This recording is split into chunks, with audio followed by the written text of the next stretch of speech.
vaccine caused problems. It caused sudden infant death syndrome, it caused chronic arthritis in one child, it caused multiple sclerosis, and that was really the theme of the show. The vaccine caused multiple sclerosis. Now this was at a time when there had already been 2 papers published in the New England Journal of Medicine showing that the hepatitis B vaccine neither caused multiple sclerosis nor exacerbated symptoms of multiple sclerosis in those who had the disease. So I wrote letters to Sylvia Chase, who was the correspondent for that show, as well as to Hugh Downs and Barbara Walters, who were the hosts of the show, and never got a response. I did run into the executive producer a few months later and got into an argument that became more and more heated as time went on, trying to tell her why didn't she ever do a follow-up show showing that in fact hepatitis B vaccine didn't cause what was claimed. And we went back and forth on this until finally she, in a very loud voice, said to me, "Look, our job is to be interesting. If it also happens to be true, great."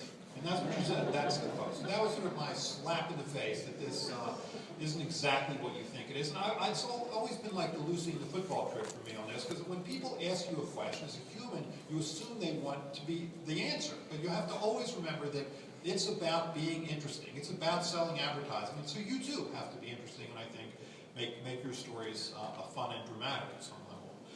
The second point is the journalistic mantra of balance, which is to say that you tell 2 sides of a story, though only one side may be supported by the science. And for me, the lesson here was the Tim Russert show on vaccines and autism, specifically on thimerosal as a cause of autism. Now, on his show, he had Harvey Feinberg, who is president of the Institute of Medicine, dean of Harvard School of Public Health. He's a superb epidemiologist, and I thought he did as good of a job as one could do to try and educate about what is epidemiology and how can it answer this question. I mean, it wasn't show business. I don't think there's ever going to be sort of a situation comedy about a group of fun-loving epidemiologists. I thought he did as good as one could do on that show. Now, had he wanted to educate his viewers about this, about whether thimerosal in vaccines cause autism, and there certainly was a lot of data at this point to show that there was no association. That's the only person he would have had on the show, but it wasn't. He also had David Kirby, who had written a book called Evidence of Harm, which was a typical conspiracy theorist book about what the government doesn't want you to know, what the medical establishment doesn't want you to know, what the pharmaceutical companies don't want you to know about thimerosal as a cause of autism. And then by the end of that show, even though Russert was great, I mean, he has since passed away, but he was an award-winning journalist. His show was an award-winning show. He's a smart guy. But after that 20-minute segment, you didn't know who the expert was. You remembered the fight far more than the facts, and you didn't learn a thing, which is why you have to be careful about going on those kinds of shows. And to sort of make that point again, Jenny, I was actually asked to be on the Oprah Winfrey show when Jenny McCarthy was there talking about her son Evan's autism. And it's tempting to go on that show. I mean, you think, you're thinking, I probably know more about vaccines than Jenny McCarthy. How much virology and immunology was required to be Playmate of the Year in 1994. Probably not a lot. Okay, sorry. But you have to remember that people like Oprah Winfrey and Larry King. I mean, I think David showed the picture of that Larry King Live episode where it was Jenny McCarthy, Jerry Cardsnell, and Holly Robinson Peete on the right. I was asked to be on that show too, and you have to remember that people like Oprah Winfrey are there to tell a story, and her story has sort of many stories. It has sort of 3 roles to play. There is the hero, Jenny McCarthy is the hero. There's the victim, and there's the villain. So Jenny's the hero. Her son is the victim. This leaves only one role for you to play. You're just the guy to tell her she's wrong.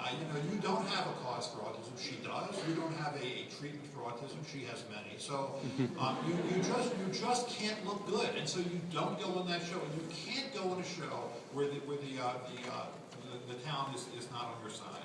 Larry King being another example of that. He's a big supporter of Jenny McCarthy. You'll lose on that show. It doesn't matter how much you know. It doesn't matter whether you know more than Jenny McCarthy does. You'll lose. One thing that I think has been really good in this, and there's been much good, I think, because I really do think that the media has been much better about this than it was, say, 10 years ago. But Stephen Colbert is absolutely a star. What he does is he takes the science of the absurd and makes it funny, and only he can make it as funny as he makes. I don't know if you remember when Michelle Bachmann debated Rick Perry, right after that debate, which was in September, I think, before the elections. She had, after that debate, said to reporters that a woman had come up to her at the end of that debate, had said that her daughter had received the HPV vaccine, and that following that, the child had become developmentally delayed. And so he handled that actually on his show. And so he showed her making that statement. He showed groups like the AAP and CDC that had made statements against that. And then he said, but Michelle Bachmann also has her sources of information. And he shows a picture of the New England Journal of Medicine, except it says, the New England Journal, if I just talked to some lady. So we can say things like anecdote isn't evidence, but nobody says it as well as he says it. The other thing I think is that our scientific training is a training against doing what you need to do, I think, in the media to get your point across. Because as a scientist, you're trained to stick to your data. I mean, the worst thing you can do as a scientist is go beyond the data in front of you. And a great discussion section of a paper is one in which you go through all the caveats about your data that may limit the interpretation of your data.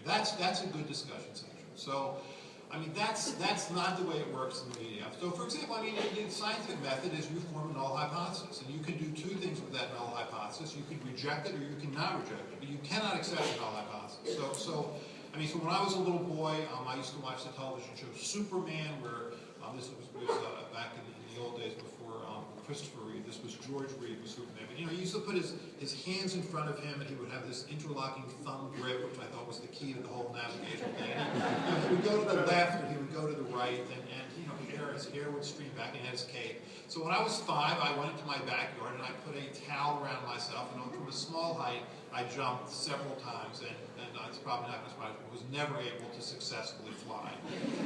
Now, that didn't prove I couldn't fly.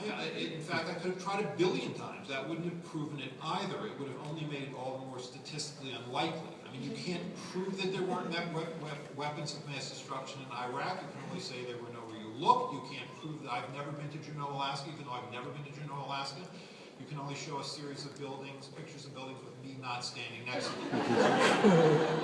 And so when David was showing the story about MMR and autism, I mean, he really can't say MMR doesn't cause autism. All we can say is that one thing it is or is not associated with another at a certain level of statistical power. So we're very careful in the language we choose. Get over it. I mean, you have to be able to say MMR doesn't cause autism, because MMR doesn't cause autism, and because I can't fly. I mean, both those things are true. We have to be good at telling stories, because it is always about telling stories. We're humans, and humans are compelled by story. And so I think when we tell this story, we can never leave the science, but I think you have to frame the science in an emotional way. A choice not to get a vaccine is not a risk-free choice. It's just a choice to take a different and more serious risk. This is what that risk looks like. The other thing I think is not to fall into the sort of what do you believe trap, where the focus is on you. This is tricky, but I think the person the moment of clarity for me came during the autism hearings when there was essentially a class action lawsuit by parents of 5,000 children who claimed that vaccines caused autism. They brought this to the National Vaccine Injury Compensation Program, and there was a series of hearings. At one of them, Eric Fambone testified, and he is an epidemiologist from Montreal. But it was a seminal moment for me anyway. He was asked the question, do you believe that there is an association between autism and gut abnormalities? And he said simply, it doesn't matter what I believe. The only thing that matters is what the data show. And that's exactly right. It's always about the data. The focus is always on the data.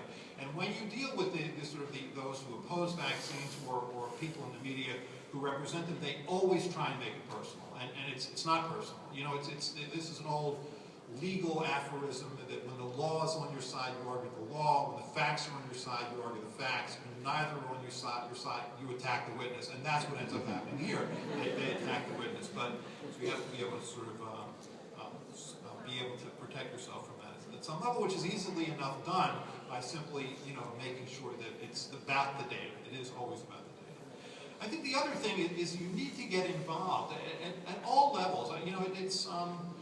If you see, for example, an article in a magazine or a newspaper that is incorrect, or you hear something on the radio that's incorrect, or see something on especially a local television show that's incorrect, and local news tends to be awful on this subject, make the phone call. I mean, make the phone call, write the letter, get involved. It's not because that is going to change that story, but it will make them think about it the next time they do it, and they may call you the next time that they do it, which is really how our Vaccine Education Center sort of came to being, was really just arguing against a series of initially local stories, and